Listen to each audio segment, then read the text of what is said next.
Bueno, en esta ocasión vamos a hablar entonces de la Celestina. Vamos a estar haciendo un repaso, ¿no?, por lo más importante que conocemos acerca de la obra, que en primer lugar podemos decir que es una obra fundamental, ¿no?, para la literatura española, que fue escrita por Fernando de Rojas a finales del siglo XV, ¿no? En cuanto a sus características, puedo empezar a hablar por la estructura, ¿no?, y por las fases de la obra. Digamos que la Celestina no tuvo una única versión, ¿no?, desde el inicio, sino que en 1499 apareció la comedia de Calisto y Melibea, ¿no?, que tenía 16 actos. Ya más tarde, en 1507, se añadieron 5 actos nuevos y se cambia el título a tragicomedia, porque digamos que al terminar en tragedia y ya no encajaba dentro del género de la comedia, ¿no? Entonces, en 1514 se fija, ¿no?, la versión definitiva, y a partir de 1519 empieza a circular con el nombre con el que la conocemos hoy, ¿no?, la Celestina. Junto a la obra, digamos que se encontraron varios textos complementarios, ¿no? Uno de ellos es la carta del autor, donde Rojas explica que solo halló el primer acto escrito, ¿no?, y que completó el resto durante unas vacaciones. También aparecen las 11 octavas acrósticas, ¿no?, que serían... Un acróstico es un poema, ¿no?, en que digamos que las iniciales de cada verso forman un nombre o mensaje. En este caso, el nombre de Fernando de Rojas, lo que confirma, digamos, de cierta forma su autoría. Y finalmente están los poemas de Alonso de Proaza, que marcan el carácter moral y de advertencia de la obra. Bueno, después tenemos el contexto histórico y social de la obra, ¿no?, que de cierta forma refleja el periodo de transición, ¿no?, digamos que el paso de la Edad Media al Renacimiento, porque de cierta forma se ve, ¿no?, el ascenso de la burguesía urbana, la decadencia de la nobleza feudal y digamos que la fuerza del comercio. Los personajes actúan, digamos que movidos por el interés personal, ¿no?, y el dinero, más que por valores como la fidelidad o el honor, ¿no? Por ejemplo, Sempronio lo resume claramente, ¿no? Él no ayuda a su amo por lealtad, sino porque quiere dejar de ser pobre, básicamente, ¿no? Entonces el individualismo predomina y el dinero aparece como, digamos, como la verdadera medida del poder. La propia Celestina lo dice: todo lo puede el dinero, las peñas quebrante, los ríos pasa en seco, ¿no?, como lo vemos en pantalla. Incluso la belleza se interpreta, ¿no?, de formas opuestas, ¿no? Calisto idealiza a Melibea con un retrato casi divino, mientras que Areusa la desvaloriza, diciendo que su hermosura depende de las riquezas. Este contraste rompe de cierta forma, ¿no?, la visión cortesana del amor y refuerza el realismo de la obra. Bueno, después podemos hablar del género literario, ¿no? Digamos que el género de la Celestina ha generado mucho debate, ¿no?, mucho que hablar. Por un lado, digamos que está escrita como diálogo, lo que lo acerca un poco al teatro, pero digamos que su extensión, ¿no?, de 21 actos y la complejidad de escenarios lo hacían prácticamente imposible de representar en su tiempo. Entonces algunos críticos como Menéndez Pelayo lo llamaron novela dialogada, ¿no? Otros la vinculan con la comedia humanística italiana, que digamos es un género universitario no escrito en diálogo, pero para ser leído en voz alta. Pero en realidad la Celestina, digamos que combina elementos de teatro y de narrativa, ¿no?, de tradición medieval y también de realismo renacentista, ¿no?, por lo que se considera una obra única de cierta forma, ¿no?, que es difícil de clasificar en un solo género. Después también hablamos un poco del estilo, ¿no?, y la técnica narrativa. Digamos que el estilo de Rojas mezcla un poco lo oculto y lo popular, ¿no?, lo lírico y lo vulgar. Digamos que lo más destacado es la fuerza del diálogo, ¿no?, porque no solo mueve la acción, sino que también muestra la psicología de los personajes, los apartes, ¿no?, es decir, lo que un personaje piensa o comenta en voz baja, permiten introducir, ¿no?, ironía y dar profundidad a las escenas. También se nota, digamos, la influencia humanista en los largos discursos y en los lamentos cargados de retórica. Por ejemplo, el lamento final, ¿no?, de Pleberio tras la muerte de su hija Melibea, lleno de metáforas trágicas, ¿no?, como está en pantalla: me pareces un laberinto de horrores, un río de lágrimas, un mar de miserias, ¿no? digamos que la obra está muy bien construida, ¿no? Desde el primer acto ya se anticipa el desenlace, ¿no? Con referencias al mito de Píramo y Tisbe. Además, digamos que alterna lo elevado con lo vulgar, ¿no? Calisto puede expresar un amor idealizado, pero al instante no responder con frases groseras, por ejemplo. Digamos que este contraste refuerza el tono realista e irónico de la obra, de cierta forma. Después podemos hablar también de la interpretación, ¿no? Y el sentido de la obra. Digamos que aunque exalta de cierta forma la vida, ¿no? Y el deseo, también la Celestina tiene un trasfondo moralizante, ¿no? Más que nada. Digamos que la pasión descontrolada, la avaricia, ¿no? La codicia, llevan a todos los personajes principales a la ruina, ¿no? El final no ofrece redención, sino como una visión pesimista de la fragilidad humana, de cierta forma, ¿no? Y de la fuerza del destino. Digamos que la obra, en definitiva, no refleja un mundo en transformación, ¿no? Conserva la enseñanza moral, ¿no? Y el fatalismo medieval, pero también introduce el realismo, ¿no? El individualismo, la psicología renacentista. Digamos que por eso es que la Celestina se convierte, ¿no? De cierta forma en un hito de la literatura universal, ¿no? Que inaugura una nueva manera de narrar lo humano y sus contradicciones. Bueno, para concluir, digamos que la Celestina es mucho más que una historia de amor, ¿no? Y engaños. Es un retrato de una sociedad, digamos, en transición, y una obra única que todavía hoy nos interpela.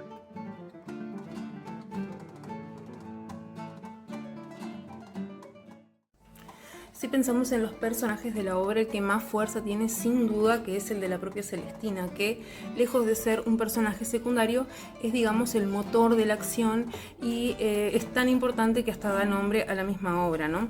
Pero antes incluso de que aparezca, Parmeno la describe como una puta vieja astuta, y con esto ya nos da un indicio de que es un personaje peligroso y que tiene una reputación bastante oscura. Pero como dice la crítica desde el comienzo, podemos visualizar que el personaje tiene como dos facetas. Por un lado es temido, pero a su vez es necesario, ¿no? Incluso su intervención va a ser decisiva dentro de la obra, porque es gracias a ella que Calisto y Melibea se van a acercar.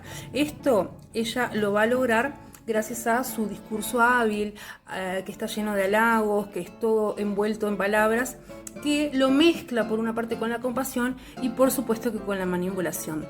Esta capacidad de Celestina es considerada por los críticos literarios como Eloísa Palafox como la retórica de la seducción, ¿sí? Que es esta capacidad de convencer jugando con lo que son las emociones, con ese saber popular y con la astucia. Esta astucia no la salva de caer en un defecto enorme, que es la codicia.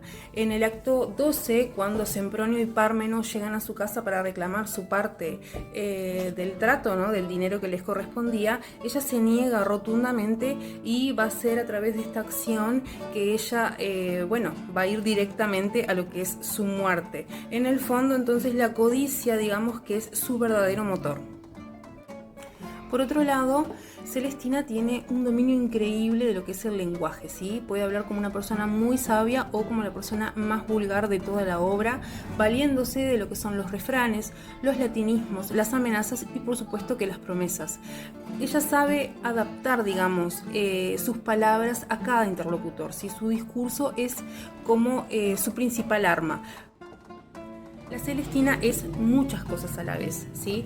Es un personaje cargado de simbolismos. Vamos a verla en su faceta de bruja, en su faceta de alcahueta, en su faceta de madre sustituta, y toda esta mezcla hace que sea un personaje poliédrico, ¿sí? Que sea complejo de entender, pero que entendemos que, digamos, que encarna las tensiones de lo que es el contexto de la época de la creación de la misma obra, ¿no? Recordamos que la Celestina fue creada en el 1499, cuando se considera el término de la Edad Media y el inicio de lo que sería el Renacimiento. Entonces no sería de sorprenderse que con el tiempo la obra haya pasado a ser conocida directamente con el nombre del personaje en sí. En cuanto a los temas, digamos que los que más que nada sobresalen, ¿no? Los que digamos que destacan en la obra son la fortuna, el amor y la magia. En primer lugar, la fortuna, digamos que, o el destino de cierta forma también, es la obra, en la obra aparece como algo, digamos, incontrolable, ¿no? Cambiante. casi siempre ligado un poco a la fatalidad.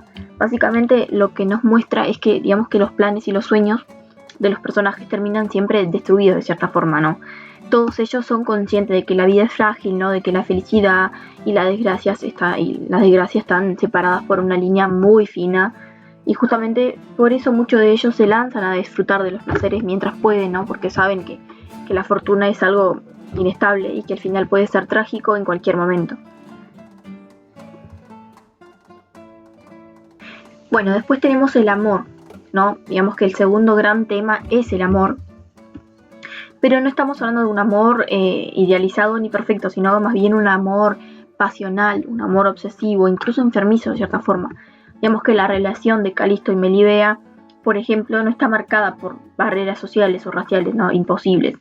Digamos que ellos mismos se reconocen como iguales, pero la manera en la que viven ese amor rompe con lo tradicional, ¿no? Al principio, Melibea se muestra distante, ¿no? Como mandaba la tradición del amor cortés, ¿no?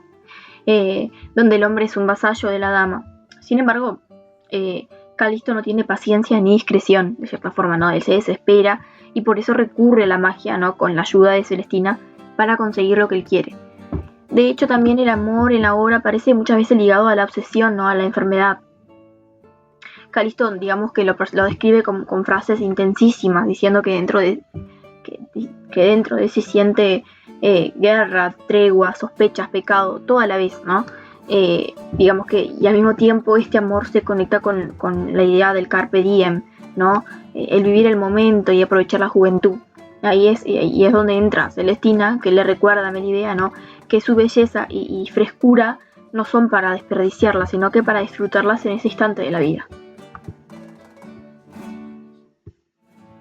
Y por último tenemos la magia, ¿no? El tercer tema es la magia, que aparece sobre todo en manos de Celestina. Digamos que ella hace un conjuro para inclinar el corazón de Melibea hacia Calisto. Este tipo de hechizo se llama pilocaptio, ¿no? Que básicamente es un encantamiento para despertar el deseo amoroso. Melibea, de cierta forma, ella misma llega a describir su pasión con imágenes casi demoníacas, ¿no? Diciendo que tiene serpientes comiéndole el corazón desde dentro. Ahora bien, hay un debate entre los críticos, ¿no? Que algunos dicen que la magia es solo un recurso narrativo, ¿no? Y que lo que realmente mueve a Melibea es su propia predisposición más la manipulación psicológica de Celestina. Ya otros, como el hispanista Peter Russell, ¿no? Sostiene que la magia es un tema integral de la obra, ¿no? Como el amor, como la fortuna. Y en cualquier caso, lo importante es que la magia no aparece porque sí, ¿no? Digamos que aparece porque Calisto, dominado por su loco amor, busca la ayuda de Celestina. Desde el primer acto queda claro que la pasión descontrolada de Calisto es la verdadera fuerza que impulsa todo, ¿no? Y la magia lo que hace es potenciar esa dinámica. Entonces, si pensamos en conjunto esos tres temas, la fortuna, el amor y la magia, digamos que se entrelazan, ¿no? En la Celestina, como para mostrar un mundo trágico donde el deseo, la ambición y la fragilidad del destino llevan inevitablemente a la ruina. Algo muy interesante en la obra es ver cómo los nombres de los personajes ya nos dicen mucho sobre ellos, ¿sí? Por ejemplo, Calisto viene de Kalos y significa bello, y si bien él es un joven atractivo, como se lo describe, es más digno de apariencia que de virtud, porque sabemos que en el fondo es un joven muy egoísta y muy obsesivo. Melibea, por su parte, significa miel, y si bien al principio representa la dulzura, después vamos a ver que con la pasión desbordada esa miel se va a volver un poco amarga, porque bueno, su final trágico digamos que rompe con esa idea de sumisión femenina de la época. El caso de la Celestina es muy irónico, ¿no? Porque su nombre significa celestial, y sabemos que de celestial no tiene nada, porque bueno, ella representa todo lo contrario, ¿no? Es muy terrenal, es astuta, es manipuladora. Y lo mismo sucede con sus criados, ¿no? Sus nombres están cargados de ironía. Por ejemplo, Sempronio, que significa siempre o el constante, vemos que él es un personaje que en realidad es traicionero y que está siempre buscando su propio beneficio. Parmeno, por su lado, significa firme, pero vamos a ver que él es un personaje que digamos que termina cediendo y que se deja arrastrar muy fácilmente. En el mundo del alcahueta los nombres también son sugerentes, ¿sí? Porque Elicia nos remite a esa idea de atraer o de seducir, mientras que Areusa, si bien no tiene una etimología clara, aparece más bien como un personaje de una prostituta más experimentada, que es muy crítica hacia la nobleza y que ella tiene como más conciencia de lo que es su rol. A su vez, los padres de Melibea también están nombrados con intención porque, bueno, pleberio suena plebeyo, aunque sea un hombre rico, y Alisa proviene de un nombre germánico que significa de la noble estirpe, ¿no? Entonces, bueno, vemos cómo estos nombres funcionan como una lectura clave dentro de la obra, anticipándonos los rasgos, anticipando estas ironías y todas estas contradicciones que enriquecen y construyen a los personajes.